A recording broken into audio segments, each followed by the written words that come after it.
Boa noite, irmãos. Graça e paz seja contigo, amém? Pode se assentar, querido, nessa noite.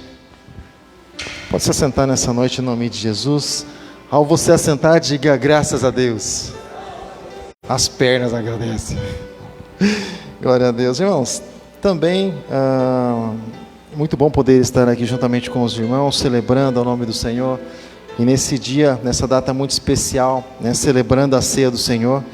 E essa oportunidade que Deus tem nos dado, eu agradeço todos os dias a Deus, porque Ele tem aberto os olhos, não somente pela manhã, mas Ele tem aberto os olhos do nosso coração, né?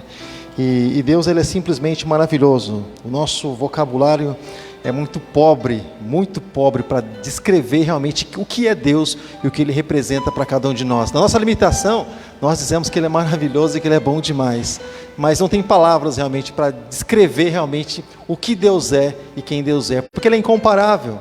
Nos homens, na criação, nós declaramos, isso é maravilhoso, isso é muito bom, mas no Criador não tem palavras para descrever exatamente o que Deus é, né? Ele vai muito além. Não vamos entrar nisso, claro, né? Mas há uma reivindicação da parte de Deus, porque os judeus, eles ao descreverem Deus, eles, em reverência a Deus, eles tiraram o nome de Deus do Antigo Testamento, da Torá. Então, quando eles vão se referir a Deus, eles falam o eu sou, eles falam o eterno, eles usam alguma expressão para se referir a Deus, né? Mas Deus não é nome, Deus é um título, Ele tem um nome. Então eles nem se declaram, nem se referem, nem direcionam ali sequer o nome de Deus, nem mencionam sequer o nome de Deus, é pela reverência que eles têm ao Senhor, mas Ele é maravilhoso. Querido, eu peço que você, por favor, abra sua Bíblia, se você tiver essa liberdade, senão você pode ler aqui em cima também, no monitor, no telão, em Romanos capítulo 6, versículo de número, Romanos capítulo 6, verso 23, carta que o apóstolo Paulo escreveu, direcionada à igreja de Roma, mas também serve para as nossas vidas. Romanos capítulo 6, verso de número 23. Vou aproveitar que estou aqui, já vou ler junto com você. Está escrito assim: porque o salário do pecado é a morte, mas o dom gratuito de Deus é a vida eterna por Cristo Jesus, nosso Senhor. Amém, querido? Você acredita nisso? Você acredita que isso é palavra de Deus? Amém, querido? Então fica com seus olhos fechados, fica com seus olhos fechados aí no teu lugar mesmo. Pai, eu quero mais uma vez te dar graças. Pai, eu quero mais uma vez celebrar o teu nome, Deus. Eu quero, Deus, agradecer a ti e me colocar diante do Senhor como uma criança se coloca no colo do seu pai, como alguém que depende do Pai para todas as coisas. Assim, Deus, nós colocamos, Pai, dessa forma, como alguém que depende do Senhor para todas as coisas. Sem o Senhor não andamos, sem o Senhor não falamos, não movimentamos, não enxergamos, sem o Senhor não somos absolutamente nada, Pai. Mas eu declaro, Pai Santo, nessa noite, assim como a Tua palavra tem sustentado as nossas vidas, assim como o maná sustentou o povo do deserto, assim como o Senhor disse, eu sou o pão da vida, assim, Deus, eu te peço também, Deus, sustenta e alimenta as nossas vidas mais uma vez, através da Tua palavra, assim como está escrito que nem só de pão viverá o homem, mas de toda a palavra que sai da boca de Deus. Amém e graças a Deus. Irmãos, quando nós olhamos para Romanos capítulo 6, versículo 23, aliás, quando nós olhamos para a carta aos Romanos, hoje na escola bíblica, nós estávamos falando um pouquinho a respeito de Romanos e do plano da salvação, do Espírito Santo, ele ensinar a igreja. Foi esse o tema da nossa escola bíblica, você que participou, você que deu uma olhadinha lá. Mas, irmãos, aqui o Espírito Santo continua ainda ensinando a igreja de Roma através da vida do apóstolo Paulo. O Senhor dando graça a Paulo, ensinando e mostrando a respeito da recompensa de cada coisa nessa vida. Sabemos que tudo tem um preço, nós somos reféns das nossas próprias decisões, das nossas próprias atitudes, daquilo que falamos, nos tornamos reféns disso, e a palavra do Senhor diz que o salário do pecado é a morte, ou seja, então alguém poderia dizer assim, então simples, é só eu não pecar. É impossível alguém não pecar. O salmista, no Salmo de número 51, ele diz que foi gerado desde o ventre da mãe dele, já em pecado, foi concebido em pecado, ou seja, por causa de um relacionamento entre homem e mulher, a causa de Jesus não ter vindo de um relacionamento natural entre Maria e José, para que ele também não fosse concebido em pecado, foi utilizado somente o ventre de Maria, a semente veio de Deus. Então, irmãos, é impossível, a palavra do Senhor diz que Deus, ele encerrou todos debaixo do pecado, todos nós temos culpa, isso significa, eu tenho culpa, você tem culpa, se temos mais ou menos uns do que os outros, isso não importa, importa que todos nós temos culpa. Quando Deus olhou para a terra, não viu um justo sequer, irmãos, lá estavam amigos dele, lá estava Abraão, lá estava pessoas que eram segundo o coração dele, lá ele enxergava Davi também, lá ele estava pessoas, irmãos, que falavam com autoridade, lá estava Elias também, irmãos, tantos outros homens, o maior evangelista de todos os tempos, o Senhor já enxergava isso também, lá estava Paulo, todos pecaram, todos estão debaixo de uma culpa, querido, para que todos possam olhar para a cruz de Jesus, e algo assim tão maravilhoso, muitas coisas, nós olhamos para o Antigo Testamento, nós conseguimos trazer, a gente estava falando sobre isso numa dessas aulas aí, sobre Antigo Testamento, sombra daquilo que aconteceria no Novo. A sombra, você consegue ter ideia mais ou menos do que é, mas você não consegue entender com perfeição. Certa vez, irmãos, eu vou ser bem breve, a gente vai estar ministrando a ceia. Bom, quando o povo de Israel, a igreja do pastor Moisés estava caminhando no deserto, o povo em meio às dificuldades, você sabe que as pessoas em meio às dificuldades, né, elas falam coisas assim que é como com a criança, você aperta, né, sabe o que tem lá dentro, né, no meio das dificuldades, quando acontece algum imprevisto na vida da pessoa, alguma coisa que ela não programou, mas aconteceu, né, o que a gente ouve? Alguns aleluia, aleluia, glória a Deus, aconteceu imprevisto. Louvado seja Deus, bati meu carro, capotou, deu 3 capotes e perdeu total. Glória a Deus, é assim que acontece.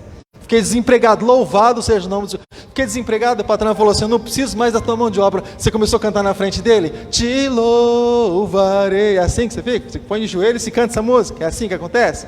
Né? Você levou uma bronca do patrão, advertência, né? Você canta o que para Jesus? Yeshua, vem saltando pelos montes. É assim que você canta? Né? Rompendo em fé, é assim que você canta? Claro que não, né, irmãos? As coisas, elas poderiam ser assim, Deus espera algo parecido de nós, mas na maioria das vezes nós entendemos que não é assim, porque nem nós próprios nos conhecemos diante das dificuldades, diante das adversidades. Só quando elas acontecem que a gente mostra a carinha, não é? É assim que funciona? Ou você conhece as suas atitudes? Né? Por que então a gente pede tanta desculpa, a gente pede? Será que a gente se conhece realmente? Por que a gente diz assim, se fosse comigo? Porque quando é conosco, a gente às vezes não age como a gente programou. Ou o fato de a gente pedir, Deus abençoe, ou o fato de a gente pedir tanta desculpa, é porque a gente toma decisão errada quando a gente fala? Não, é porque a gente não se conhece, e nós mostramos para nós mesmos que nós não temos controle das nossas próprias decisões. Simplesmente isso. Nosso curso bíblico vai ter antropologia, lá você vai ver um pouquinho mais sobre o assunto. Mas irmãos, a igreja de Moisés estava lá, irmãos, e o povo estava ali destinado a ir para a igreja, para Canaã terrena depois do Rio Jordão. Aí o povo começou a reclamar, sabe, era simplesmente pedir, clamar a Deus pelo pão, pela água, enfim, pela comida. Deus não iria deixar eles perecer. Ninguém morreu no deserto por falta de alimento, morreu, né, por outro motivo, murmuração. Mas enfim, o povo começou a murmurar contra Deus, contra Arão e contra Moisés. Algumas serpentes, irmãos, começaram a brotar ali no deserto, sabe, serpentes do deserto, começaram a morder aquele povo, e as pessoas começaram a morrer. Essa é uma tipologia bem, sabe, clara daquilo que é a redenção, o sacrifício da cruz no Calvário. E aí, irmãos, o que Deus disse para Moisés? Moisés intercedeu pelo povo, mesmo com a dureza de coração. O intercessor Moisés, o pastor Moisés intercedeu pelo povo e disse, Deus, o povo está morrendo. Deus, né, e rogou pelo povo. Deus disse, Moisés, você faz uma serpente de bronze, você levanta ela numa haste, e cada pessoa que olhar para essa serpente, né, ela vai ser curada, não vai morrer mesmo tendo sido mordida. Ou seja, isso representando lá a respeito do nosso pecado, lá na cruz do Calvário já. É uma sombra, ou seja, cada pessoa que pecar, por mais que ela tenha pecado, não importa, a partir do momento que ela olhar para Cristo Jesus, ela não vai morrer, mas ela vai viver. Ou seja, querido, então o que nós entendemos? Que não importa aquilo que aconteceu conosco hoje, ontem, semana passada, querido, o sangue de Jesus, a Bíblia diz que Ele nos purifica, Ele nos lava, Ele nos limpa de todo pecado.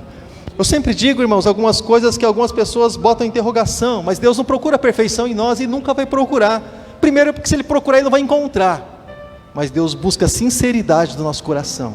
Sinceridade, isso Ele busca, isso Ele espera encontrar dentro de cada um de nós. Tá bom, querido? Sinceridade dentro de cada um de nós. Jesus, querido, pendurado na cruz do Calvário, muitas pessoas falando muitas coisas de Jesus, né? Muitas pessoas falando, os sacerdotes, os escribas, os fariseus, falando muitas coisas. Tu destrói esse templo, diz que destrói esse templo aí, e depois reconstrói ele de novo. Sim, o retrato daquilo que nós precisamos entender a respeito das nossas vidas. Esse templo, querido, físico, aqui, claro, ele precisa cair por terra. A nossa natureza precisa cair por terra, para que o Senhor venha reconstruir algo regenerado pelo Espírito Santo. Porque enquanto nós formos donos das nossas próprias atitudes, significa que Deus ele não está em nós. Mas assim como o apóstolo Paulo disse, não vivo eu, mas Cristo vive em mim. Ele era perfeito? Não, mas ele era sincero diante do Senhor. Deus encontrava sinceridade naquele homem, e por isso o Senhor usou de uma maneira grandiosa. E tantas pessoas diziam tantas coisas aqui a respeito de Jesus: salvou os outros, por que não salva-te a ti mesmo? Exatamente. Ele salvou os outros, e ele iria realmente passar pelo processo de salvação, sim. Muitas coisas que eles diziam, eles simplesmente não sabiam. E lá no final da história, Jesus, entendendo tudo isso, ele diz: Pai, perdoa esse povo aqui de baixo, porque eles não sabem o que eles estão dizendo. Eles não têm ideia de quem realmente está pendurado na cruz. O Filho de Deus, o Criador, o princípio, ele estava lá com Deus na criação. A palavra do Senhor diz através de João que todas as coisas foram feitas por Ele, e sem Ele nada do que foi feito se fez. Quando você vê no princípio, criou Deus os céus e a terra, criou Deus Criador, Elohim, ela está falando de três divindades: Pai, Filho e Espírito Santo. Criação, o Criador, Espírito movendo sobre a face das águas. Criação, querido, criação. E Deus dando forma a todas as coisas, da mesma maneira com que Ele dá forma às nossas vidas quando chegamos deformados diante da presença dEle. Amém, querido? Deformados, sem direção, perdidos, querido, sem saber realmente o que fazer. Vou para a direita, vou para a esquerda. Algumas pessoas, até mesmo na sua intelectualidade, podem dizer assim: não, pastor, eu sei muito bem, eu vim para Jesus porque... Nós todos, irmãos, quando nós chegamos diante de Jesus, eu acredito que uma coisa assim muito sábia é deixar todo orgulho de lado e reconhecer que nós somos maus administradores. Nós administramos muito mal as nossas vidas, muito mal as nossas vidas, e é por isso que nós reconhecemos e recorremos a Cristo Jesus, porque Ele é realmente aquele que dá a direção, aquele que pode nos ajudar, pode nos levantar, pode trabalhar na nossa autoestima, pode nos dar uma família, pode, sabe, querido, abrir portas, pode fazer inúmeras coisas na nossa vida, mas não só aqui, irmãos. Se fosse só isso que Ele já faz, meu Deus, maravilha, já estaria muito bom, mas muito mais que isso, sabe? Lá em João ele disse assim, que a promessa de Deus, e essa é aquilo que supera todas as coisas, é a vida eterna em Cristo Jesus. Como se não bastasse nos abençoar, irmãos, trazer aquela paz, até mesmo em meio às guerras, o Senhor ainda traz a salvação para as nossas almas, sabe, irmãos? No momento em que, meu Deus, eu acredito que aquilo que muitas pessoas temem é a morte, né, irmãos?